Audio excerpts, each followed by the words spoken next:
Wow. Well, should we take it for a spin? Yep, sounds good. Hop on the driver's seat. Yeah. Oh, you're driving? Yeah. You want me to drive? Yeah. Hop on the driver's seat. Hey guys, so my name's Will. I'm with the Benny New Zealand Trust and Christchurch Electric Vehicle Owners Group, and I'm here with Raf from the Top Party. Good morning. We've been out in the Pikachu car. Yes, so we're going to just have a chat about, you know, all the sort of policy, what Top's got to offer, and what the infrastructure is looking like ahead for Christchurch. Yeah, it's pretty exciting. Plan forward. So, how do you get a car painted like Pikachu? So the colour is factory. Yep. And I just did the decals. Nice. Look, I mean, this is like... You're happy? I'm very happy. This is Jack is going to be very happy. Wow. Very cool. Have you driven a Leaf before? No. Okay, cool. So put your foot on the brake. Yep. And then press the power button. Look at the power button. Oh my god. You got to get photos of all this. And then with your foot still on the brake, you chuck it into gear so it's to the right and then down. And away we go. Oh, this is nice. Very cool. Jeez, this is smooth. Okay. You sure you want me to drive? Yeah, I mean we can go up to the motorway or something like that where you can actually open up. Open up. Oh god. So do people like just wave at you as you're driving? Oh yeah, absolutely. I get a lot of like attention. So I did this car. This came about because like so obviously I do a lot of EV advocacy. Okay. Yeah. And then I also So just explain what your sort of your day job is. And stuff. Yeah. So my day job is I run a printing company where we do a lot of fandom prints. Oh wow. It's one of the things that we do is quite popular. Is we have a bunch of Pokemon Pikachu themed mashup designs. Yeah. So it's part of my day job, and then in my spare time I also do this EV advocacy. And so this way I can kind of promote my, you know, Pokemon stuff, and I can promote EVs because it's a great way to start a conversation. Yes. And Pikachu is an electric Pokemon, so it works really well. Pikachu is an EV Pokemon. Yes, exactly. But the thing that people always get mad about Pokemon fans is that they're like, it should be an EV, it shouldn't be a Pikachu. Yeah, I'm just like, well, people recognize Pikachu, so that's why it's a Pikachu. This is neat. It's a lovely ride, actually. How does it compare? So it's just a normal Leaf. It's just a normal Leaf, yeah. So the interior of Leafs are all pretty much exactly the same. Yeah. But yeah, people always are surprised by how spacious Leafs are as well. So for like 160 kilometers, yep. How much charge does that cost? Like yeah, so that would be probably about, from here to Temuka, I would get down to 20%, so it would use about 80% of my battery. Right. Yeah. And I can drive from here to Hamner Springs and get there with about 15%. Right. Yeah. And so what's your sense of kind of the EV market at the moment? Yeah, well, the clean car scheme has really helped kick it up a gear. The biggest, there's two main factors of why people haven't bought an EV. Yeah. The biggest one is cost. Yeah. It's really hard for people to sort of have the capital required to buy it. And then also a lot of people don't realize that you should never look at the price of just an EV, you should also look at your running costs of savings. So the cost of an EV should always be considered of whatever you normally spend on a car, and then 5 years worth of petrol savings. And then usually that formula will come out to be your head with buying an EV. Right. But then again, if we look at, you know, what money people have available, they don't always have the money to be able to pay 5 years of petrol up front. Sure. So that's the biggest difficulty. The second big difficulty is just with information. There's a lot of misinformation out there, so people don't know how long EVs batteries will last for. Like they believe the FUD that they're going to last for, you know, a couple of years or 5 years or 10 years. They don't realize that they're going to get, you know, like a much longer battery life than that. They also don't realize that they are good for the environment. There's a lot of misinformation out there about how, you know, you use a battery for a couple of years and then we throw it into the ocean and it's going to poison all the dolphins, as opposed to the fact that it will continually to go around for at least 30 years, and then after that it can be fully recycled. Yeah. You'd think that, people think that it's going to be $20,000 for a replacement battery, you know, when actually you can get a replacement battery for $5,000, which the cost of a replacement battery is always less than the fuel savings you're going to have with that battery. Sure. Like if you think about a replacement battery being 2 years of fuel savings, and then it's going to get you 5 years of fuel savings. That's the way I always talk So about is it. there a way of kind of putting, like, let's say, finance costs in at a cheap rate, like if the government were to sort of Well, if get some involved? party was to be talking about green financing, which I believe is one of your policies, Yes. that would be really helpful. So we are seeing some movement on that from the private banks. So just this week, Westpac has announced, I think it's Westpac has announced the 0%. Is that right? Yeah. Okay. It's either Westpac or ANZ, but 0%. ASB, my bank, is doing 1%. So this car was purchased with the help of a 1% loan for 3 years. That's not bad. There are at least 3 or 4 big banks that are doing 1% loans for EVs. Wow. So that is really Oh, there we go. fantastic. That's what we need. Yeah. And yeah, just helping people bring that value savings forward and paying for it up front, and then having those savings over the long life. But yeah, there's still probably room to move, like especially for people like all the loans I'm talking about, the low interest loans, they're all based on owning a house. So if you don't own a house, then you can't get access to those rates, and you're stuck paying car financing rates, which are about 12%. Yeah, that's ridiculous. Yeah, so we Yeah. need to be able to finance it. Essentially, if the government's doing it, they can finance it at their cost of borrowing. Exactly. And the thing about an EV loan that people don't realize is it's very low risk. Like if you think about a normal car, loan, right? Like you borrow the money, and then you've also got the cost of running a car.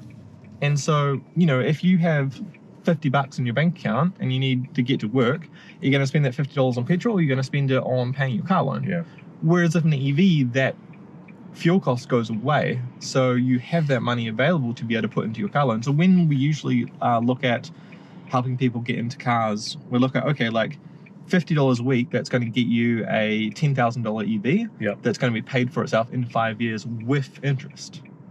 And so what we find is for a lot of people, $50 a week is what they spend on petrol, and then that's going to cover the costs of that's a good way of doing it, refinancing. actually, yeah. And that they've been managing to pay $50 a week for the last 5 years of their commute to work. Yeah. So they've got that money, and we're not asking them to pay more money. We're just asking them to take it away from Middle East oil companies and put it into your EV financing. Brilliant. Look, the demand is there. I think the thing about the clean car discount is it was seen as a sort of middle class welfare. Like basically all these middle-aged guys bought Teslas. Which is a shame, because the thing is, it doesn't matter what the car is if it's going to be in the country for a long time. So, and this is the problem, I think, and I've seen Julianne try to say, look, this is actually about boosting the supply. Yes. So it is going to trickle And down. it's also a signal to the manufacturers as well that they need to bring cars to New Zealand. So since we had the Clean Car Scheme going, we've had so many more EV models announced in New Zealand, because manufacturers are waiting to see, hey, is this going to be a thing here or is it not? Because we're not going to bother if it's not. And then the other thing as well is that low-income people are the most affected by things like air quality pollution and also climate change. So by having EVs on the road, look, I mean, my personal view is that we don't need to replace every single petrol car with an EV. We just need to make sure that the cars that are coming into the country are electric, and we need to provide people with better alternatives than the only option for transport being a sole occupant vehicle. So I think that we want to reduce the flow in of fossil fuel vehicles to only the ones that you can't get a suitable EV for. And we want to make sure that we build up and invest in those alternatives to private vehicle ownership. But at the same time, there's never going to be a solution that works for every single person for public transport. And in the future, like I've previously been involved in car share schemes. So the likes of Zilch or Yugo. Yes, well, I've used Zilch. Yep. And the Otatahi Housing Trust, they have a fleet of 2 Leafs that is available for their housing tenants. And how's that work? And well, basically they pay on a per hour system. They can book one of these Leafs, and then they can take it out, and then they don't have the cost of insurance, cost of repairs, cost of registration, any of that stuff. Because when you're, getting just your benefit money each week, if you have an unforeseen expense, you can't do anything with that. Like it's just, that's how you rack up fines and having an unwarranted vehicle. Yes. Yes. Absolutely. I mean, a good example. So I looked at, so I had a car down here, and it was an old one, and it kind of needed work. So I got rid of it, and I just thought, I want to buy an EV. So I looked at the EVs, but then the cost put me off.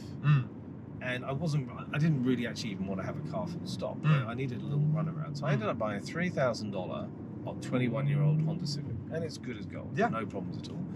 But when I was looking at sort of some of the cheaper lease, particularly, a friend who sort of knows a bit about this as well sort of said you've got to check the battery number. What's it called? You mentioned State of health. Yes, the state of health. Because he said, yeah, that might, and some of these things were with a rebate as well. Yep. You know, so you could actually maybe get like a sort of a 10 grand. But it was he just said, yeah, but the battery clock's like 50%. A couple of years ago, I bought a $7,000 Nissan Leaf. Yeah. So that's the one I have as my partner's car, and that is 50% state of health, and it's now down to 45%, and it gets 60 k's per charge, which is a lot. So for inner city, that's fine. Well, even longer. Like my partner works in halfway to the Little River, and that's exactly 30 k's each way. And she can get there with that car. It kind of runs out on the way home. It gets home with about 10% spare. Okay. And then you sort of have things like, okay, like if you get to a point where it's no longer working, how do we manage that? Well, you can build in a charge to your day for 5 minutes. You can try and see if you can charge it at work. So those are other ways that you can use to mitigate like a short range car. But the point is that if you were someone that had a job in Christchurch, a $6,000 EV is going to do everything you need to get to work and home. And what we know from the stats is that most New Zealanders only travel 30 k's a day. Sure. So your $6,000 EV is actually going to do everything you need. And if you're looking at a $3,000 car, and then you're like, okay, you're going to spend $2,000 a year on petrol, you've paid for that difference in 2 years. Yeah, totally. So I mean, I'd planned to actually get this thing, get through the election, see what happens. Yeah. If I get elected, I'm going to get an EV, and then get that all stored. So I thought I can probably buy this and probably sell it for the same amount in the future. But yeah, I think explaining it's a long conversation, right? Yeah, there's been so much stuff about essentially Tesla, so people just think, oh, it's a Tesla and I need loads of money. Yeah. But actually, and the way you've explained it is really good, and it's almost like getting some kind of something online to explain to people, hey, how much petrol do you spend a week? Yeah. This is what you could get. And we do have some things like that, but it's just a lot of information, and that's one of the reasons I do what I do, to talk to people about EVs. And I'm with the Christchurch EV Owners Group, I'm with the Betting New Zealand Trust, and everything that these organisations do is to try and actually have those conversations with people. And explain it, because like if you're new to a car, right, it's like, what is a spark like? What do I need 91 or do I need premium unleaded? Where do I put the oil? Exactly. I remember the days where you used to have to fill up your radiator. Yeah, exactly. So all of that stuff is really confusing, but we're used to it. Yeah. So we've kind of got to the point where we're like, oh yeah, that makes sense to us because it's been the norm for the last 100 years. So EVs are just a completely paradigm change, and everything is different, and it's hard for people to understand that. And then you've got another problem as well, because if you remember back to when we first took up cell phones, people were like, oh, I don't want a smartphone, I just want a nice simple brick, And then over time, people are like, oh, okay, like I guess I'll try a smartphone. But you're talking about a purchase that's a couple $100. You're not talking about a purchase that is $10,000 to $20,000 for an entry level vehicle. So again, that just makes the decision barrier go up. So it's all of those aspects that hinder New Zealand adopting EVs. So what's our rate compared to like other? We're currently at 1%, between 1 and 1.5% of the fleet. So what's Norway at? So Norway's the Norway's okay. So you've got total fleet and you've got new fleet. Sure. So I don't know all the stats for everything, but Norway is probably about 60% to 70% new vehicles are EV. New Zealand is about 20% new vehicles are EV. So that's really good. I think Norway, and this is making a figure completely out of the air, I think it's probably something like 20% EV total fleet compared to our 1 to 1.5%. I was there in January, so having looked around, that sounds about right. Yep, fair for you. Like it's not like here where you will see them regularly throughout your day, but in Norway, it's every group of cars. You will see several EVs within that traffic jam or whatnot. So. So I mean, New Zealand is really perfect for EVs, mainly because we have a high rate of private parking. Sure. which is really essential to be able to charge your car easily. And then we also have the renewable energy forming the background of our grid. And also with EVs, if every single car in New Zealand was an EV, it would only be 20% bump in our total power demand, which sounds like a lot, but that's actually money that you can invest in our power infrastructure and into jobs around New Zealand. Building a nuclear power plant somewhere, so, you know, just sort it out. Yeah, I mean, the hydrogen thing, you know, I was invested actually in fuel cells back about 20 years ago in the UK when they first came out, and I do wonder about hydrogen. Look, I mean, any source of fuel is good, but I do wonder. It tells you a lot. The energy required. We haven't made any progress on solving that. I think there is possibly some application for things like ships. But everything else, even trucking, it's not looking good for it, because batteries are just getting better and better, and the density is getting better. The energy density is getting better. The cost is coming down. Well, if we look at computers and we look at mobile phones and we look at the incredible advances over time, it's going to happen with batteries. Absolutely. I mean, we just know it is. I mean, it's already happening. Like, you know, in our lifetimes, we've gone from the only electric car being a 12-volt lead acid battery, and you have 40 of those in the back in your milk float, to something like this. The reason why EVs are taking off now is because you're at the point where the cost of the car plus the running cost savings means that it's a cheaper option if you have access to that finance. Yeah, that's it. So if you take the finance bit out and you make it very easy for everyone, and you have a kind of funding for lending program behind it. What's your view on the EVs paying road users? Currently, the legislation that we have, as far as I know, is that in 2016, National brought in this road user exemption incentive for EVs. Yeah, sure. And that was tied to, originally it was tied to 2019 on the basis that in 2019 we'll have 2% EV adoption. Sure. And in 2019 they're like, oh shit, we're still not at 2%. Yep. So we're going to extend it out until 2023 or 2% adoption. And right now we're still not at 2% adoption. Wow. And so it's kind of interesting that National Party is like, oh, this is a terrible thing, when they're the ones who put this thing in, and they also originally said the goal is 2%. Sure. We think that's going to happen in 2019. Sure. So the goal was always 2%. And the reason why 2% is because that's when the early adoption starts. Like, everything before 2% is considered, in terms of like any technology adoption curve. At 2%, everyone knows someone. Exactly. Whereas before that, it's like, it's only the real risky people that are still willing to try it out. So once you hit 2%, then that's when you actually start getting quantities of scale. You have people that are like, okay, yeah, we feel comfortable with this concept. And that's why the RUC exemption was there. It's not a subsidy. It's not a handout to rich people. It's just to actually get this thing started. And the best way to get things started is to make it very, very compelling.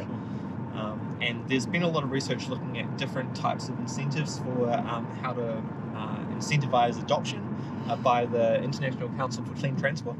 And they found that the two best things are a incentive at the front, so that is your clean car discount, and an incentive over time, which is your RUC exemption. And so that way you can sort of incentivize people to make that choice, and you can incentivize people to continue with that choice. And I think most EV owners would be more than happy to pay RUC, but we still think that 2% is the right amount of time for that. Because the reason, if you read the letter by Simon Bridges about, you know, all the reasons why EVs are great for New Zealand and all the reasons why we need to support this technology, it's very compelling. So Simon Bridges, you were ahead of your time in 2016, but we need to stay that course. And I don't think it makes a lot of sense to change it. But at the same time, if it does change, it's not actually a big deal. We're talking about, at the moment, you're paying about 30 cents per litre, or roughly $2 per 100 Ks. Right. So if you add road user charges, your equivalent cost is shifting to about 90 cents per litre. 90 cents per litre is still a lot cheaper than $3 a litre, or whatever it is. So EV owners are still going to be happy. It's just about, you know, okay, well, the incentive is actually for a specific thing. So maybe it should continue doing that specific thing. But you're still going to be miles ahead regardless of whether the road user charges are. I mean, it is important. I mean, this is the thing about like cars. we need we're still cars. We're still driving on a road. Exactly. So, like, it's never been about EVs not having to pay their fair share.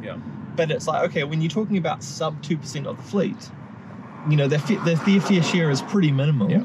And this is a good way to increase that early adoption. So has Victoria in Australia hit that 2%? Do you know? I would incredibly doubt it. Right, because they're EV reintroducing road users charge or their equivalent. Well, so they never had any kind of decent support. Right.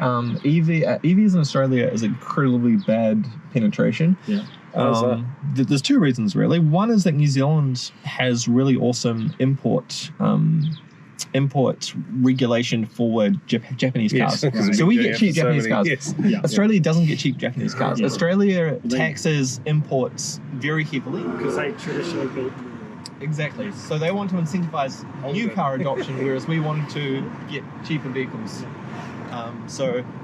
You just do not get cheap Japanese cars in Australia. So the cheapest EV you can reliably get is a Tesla in Australia. So that's one thing.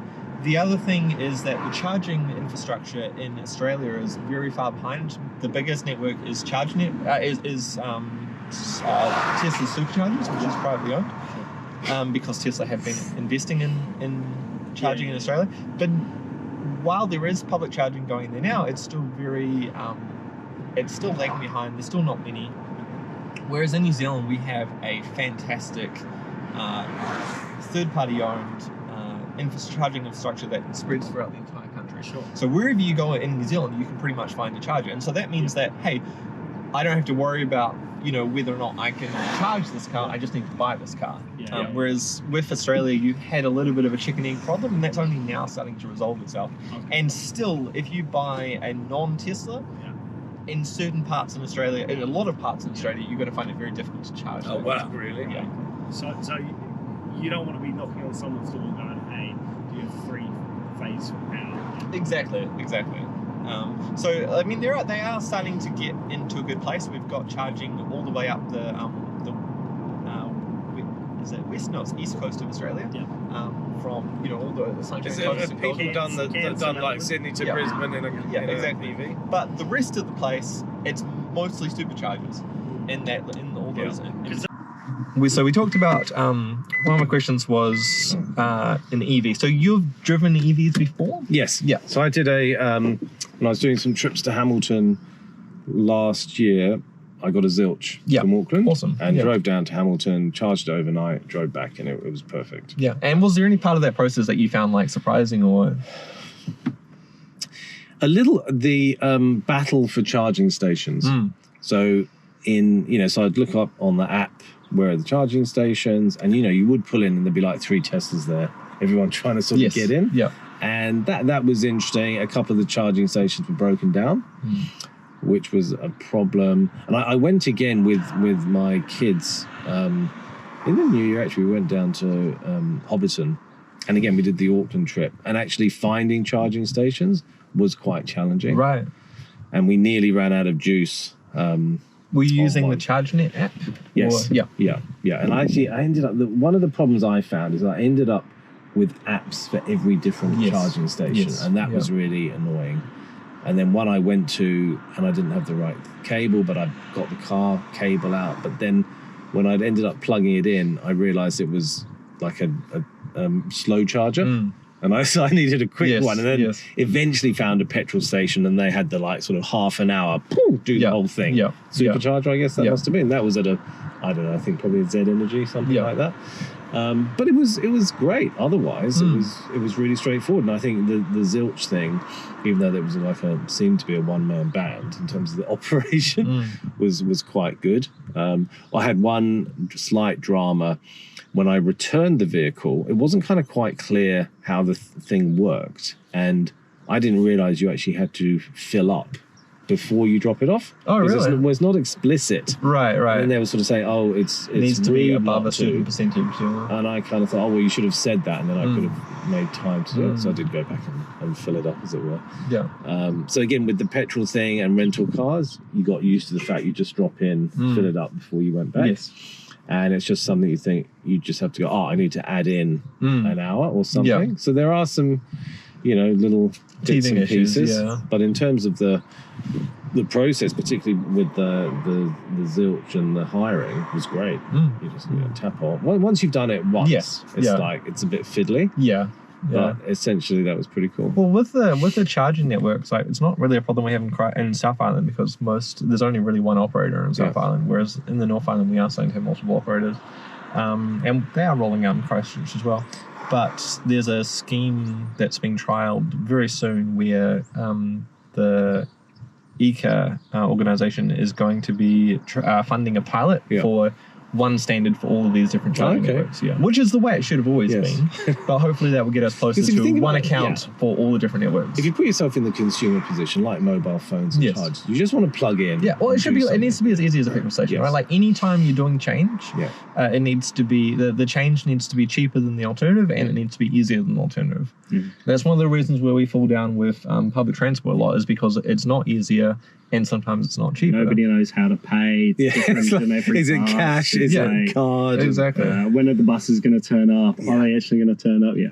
And this is what I think, this is the challenge sometimes, let's say, between public and private, is that, when you look at the old telco systems, BT or Telecom here or whatever, and the lack of innovation, as soon as we opened it up, the innovation was incredible.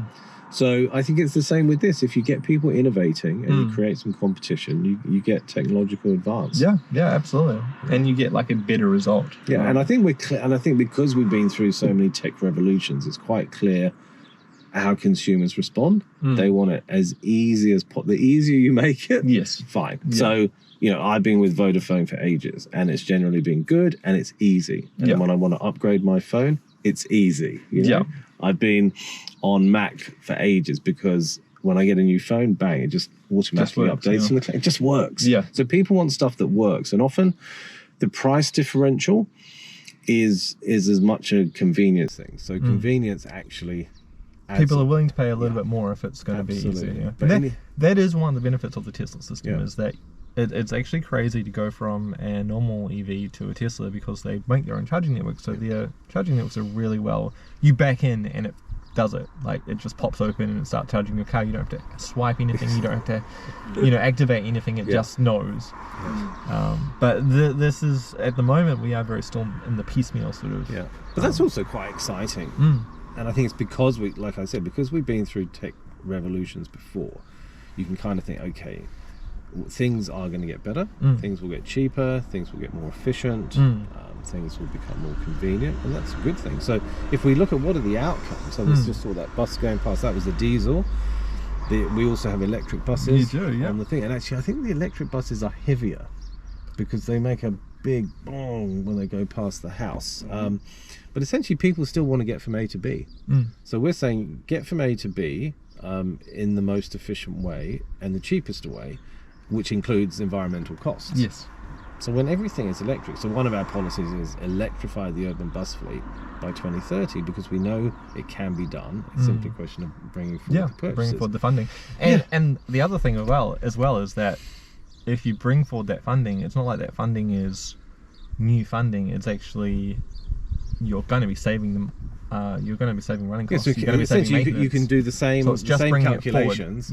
Same cost, but bring it forward. Yeah, and in fact, it can be cheaper because if you go to the producers and say, okay, we want 3,000 electric buses by 2030, what can you do? They'll go, okay, we'll give you 25% discount. So rather than sort of buying a couple of hundred a year, just get a contract. And it's the same with all our infrastructure. So as part of that policy, you also have that you want to scale up investment in charging infrastructure nationwide. Tell me about what that looks like. Well, again, it goes back to your funding. So would that be buses only, or would it be general charging? No, general. Yeah, so buses and EVs. And we haven't talked that much about cars because I think the current policy is pretty good.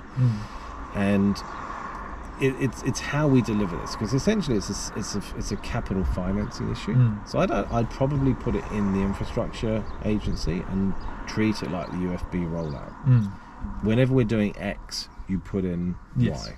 And I think one of the hardest things we have here in New Zealand is our sort of siloed approach to a lot of infrastructure development. So we might do some electricity cables, then we might do some roading, then we've got to dig it up to do the pipes, and it's trying to sort of do everything at the same time. It's a really probably practical example. Whenever the new wood end bypass gets put in, make sure there are EV service stations along that route. Yeah. That's part of the planning project. Yeah. You don't have to go and retrofit them in 5 years later because oh god, somebody should have done that. But you know. Do you know much about the current strategy from EECA for the charging rollout? No. So the old strategy was a charger every 50 to 75 k's along State Highway 1 and main state highways. The new strategy is, so they've done that. That was achieved a year ago. And then the new strategy is to take that existing concept and roll out high-speed quantity charging hubs every 100 to 200 kilometres along the main state highway. So at the moment in New Zealand, most of our vehicles, most of that 1%, are low-range EVs. So anything with a leaf that's like less than 200 k's is considered low range. Anything that's like a Tesla or any other new EV is going to be high range, and it's going to be like 300 plus. And so what you find is the existing network is actually going to work quite well for all those low range EVs, and then it's just the new vehicles that come onto the market and the new vehicles that are already here that are going to need more support to be able to take off demand from that existing network. And so that's where the charging hubs come in. And the idea is that you put in a location where it's got 20 chargers. And they're high speed, and you have facilities there like, you know, restaurants or toilets or Wi-Fi, very similar to the service station model. And then you're actually able to support all of those existing cars and the new cars coming in, and also have capacity for things like trucks. Like at the moment in Taupo, there is a charging hub in where the Burger King and McDonald's car park are. I've been there. Yes. Yeah, Obviously. I have Burger been, King, yes. I have been to the service. So there are burger, 2 high-speed chargers that can charge a total of 4 vehicles at a time. Across the road there's another middle speed charger that can charge 1 vehicle. But at the moment, and then around the corner there's a supercharger for Teslas, and then there's also another high-speed charger. But at the moment, those high-speed chargers are being used by buses and trucks, and it's in a normal restaurant kind of sized car park. So you have situations where you have 2 buses, you know, completely blocking the thoroughfare because that's the only place they can charge in this important route going from Auckland to Wellington. And so we need to make sure that, you know, when we're doing these things, we're actually being like, okay, like we're going to have bigger vehicles that need to charge, and so we're going to allow for you know, the truck or the bus, you know, multiple of these in addition to the stuff that we need for normal vehicles. Yeah, and it's just a design thing, and in a way it is going back to the old service stations on the motorways. Exactly. I'm just thinking, okay, but what we're selling is different, so we don't need the big fuel stations, but get the charging stuff in now. Yes, and that's where government investment is actually really important, because previously it was okay to let the private market supply that because there was enough vehicles to sustain that. But if you're talking about supplying infrastructure for 1% of the fleet now, and then that's going to be used in time, you're asking private operators to eat the point of now to that point where it's self-sustainable. So it is appropriate for the government to help. So you're saying initially the support needed network should be probably state owned, or well, not necessarily state owned, but so what EECA is doing is they're saying we're going to provide 50% for these specific locations that aren't viable. So privately. 5 year on 50%.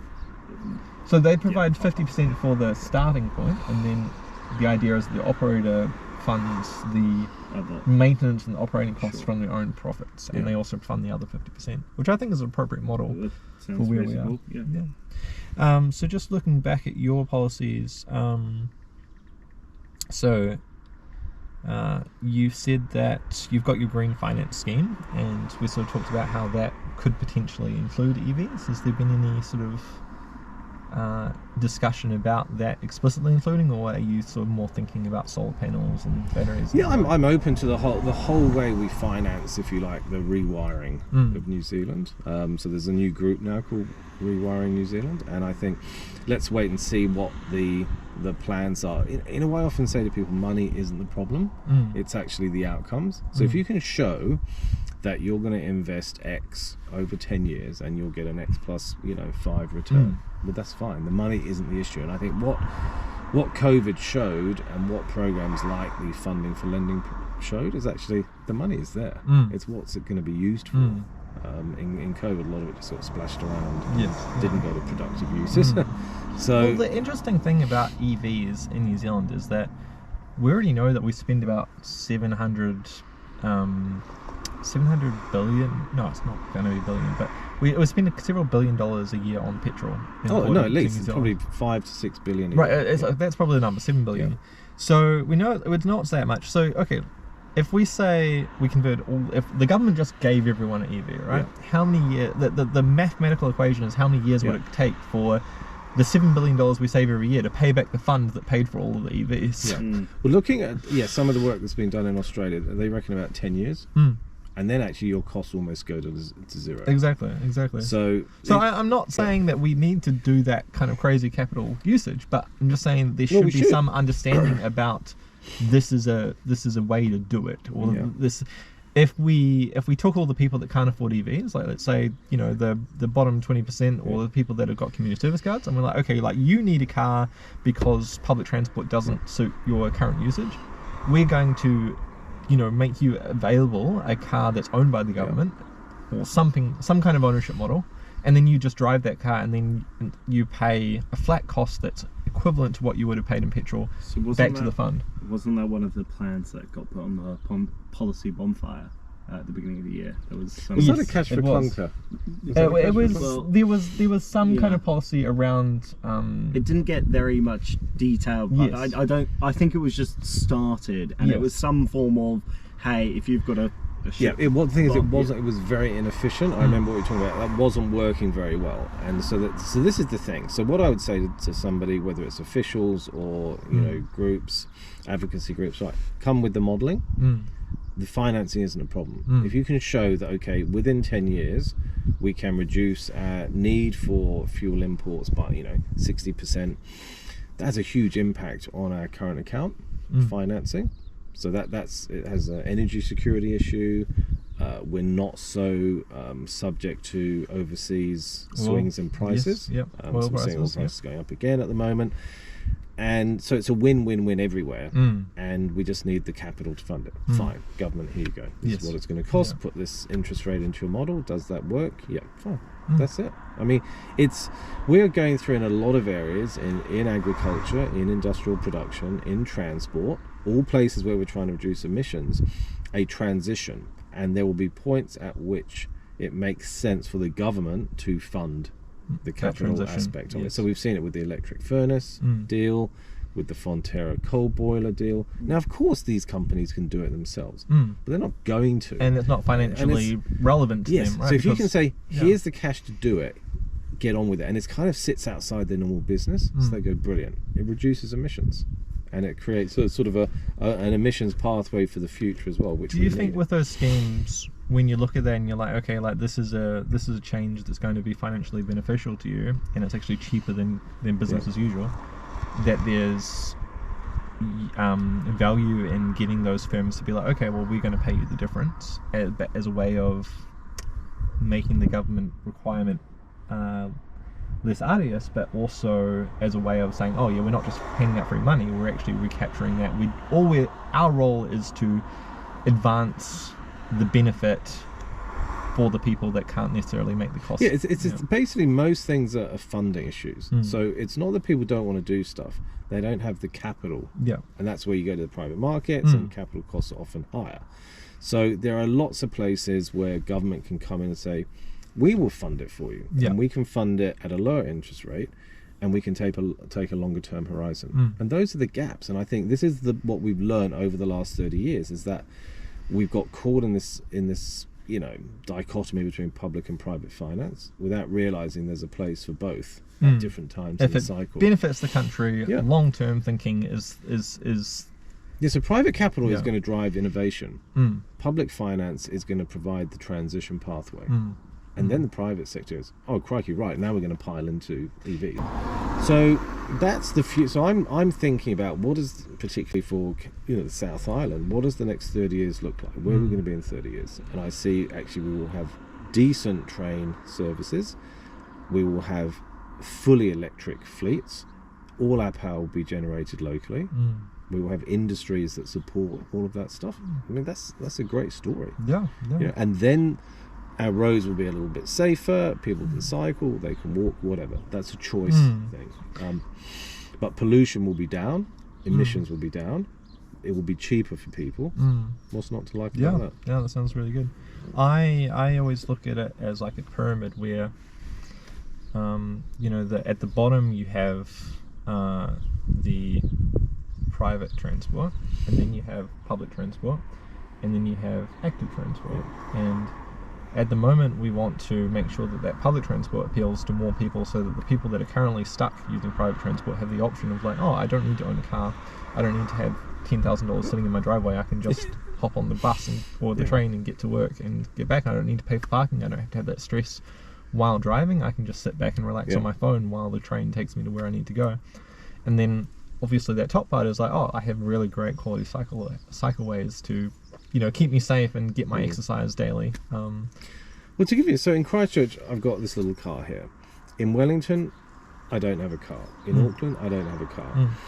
And I was in Wellington recently, and I went from my apartment, walked to the train station, 25-minute walk along the harbour, beautiful, got on a train, went 40 minutes up the coast to Paikok, went for a walk on the beach, had lunch, came back. It cost me like $5 on the train. And I didn't need a car. Either end of this. And you stuff. can't You know? beat that experience with a car, right? In Auckland, I'm in the city centre generally. Don't need a car, and if I have to go out, I'll just jump in an Uber. I mean, I would like to use the trains, but they do take quite a long time to go from A to B. And Auckland's so spread out that exactly. But you know, I will get the bus from the airport into town, $18. Easy. Drops me right in the centre. I'm always staying around, you know, the CBD. So it's being able to move between different shifts. It's being able to have those options available to you, and you can choose what's best going to suit. Now I'm travelling around a lot. Now if I just lived in one place, you'd have the same thing the whole time. So in Christchurch, so I've got a bicycle. So if I'm going locally, I can bike. It's easy, but it's also quite easy to drive here. And then occasionally I get the bus. But most of the times I'm driving here because I can drive into town even from here 15 minutes, 20 minutes in rush hour. You know what I mean? Exactly. So it's not actually a big deal. So for us, it's like, well, let's get the pollution out because that is an issue in terms of air quality.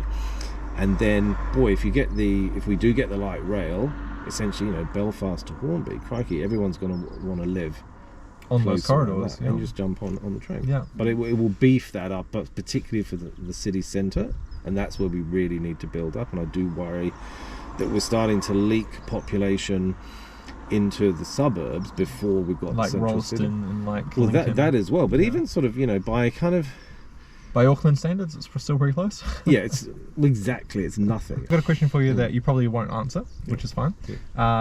Preference for which major party to support?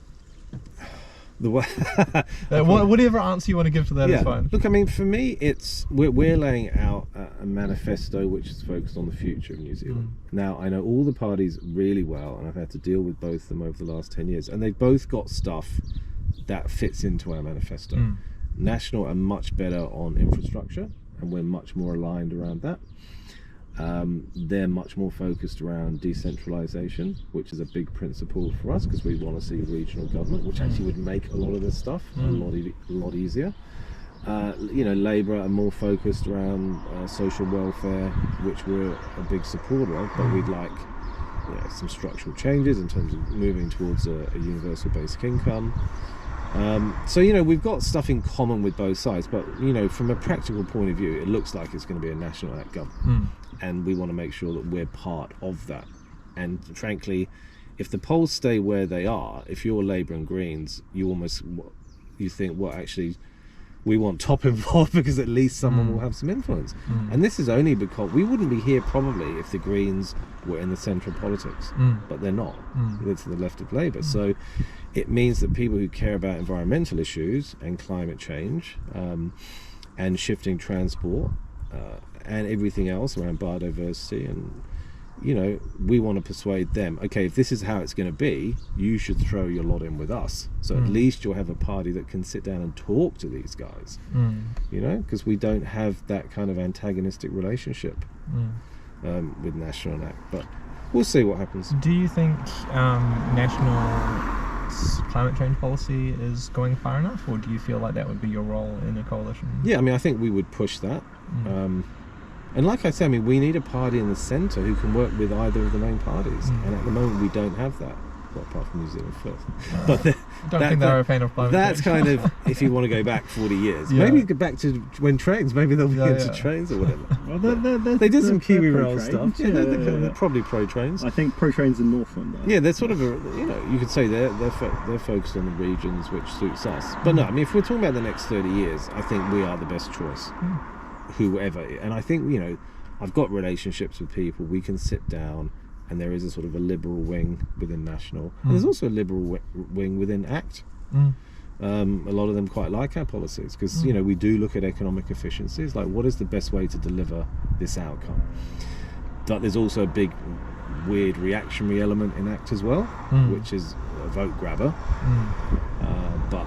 And who knows how that's going to work out? They're going to be a bigger party, and it's going to be different. And Labour seems to just have lost their way and have just not found a place to settle on. And we'll see what Hipkins comes out with next week. And the Greens are kind of, have gone. A lot of people are saying to me, well, the Greens are just not that really focused environmental party. They've gone much more towards sort of social issues.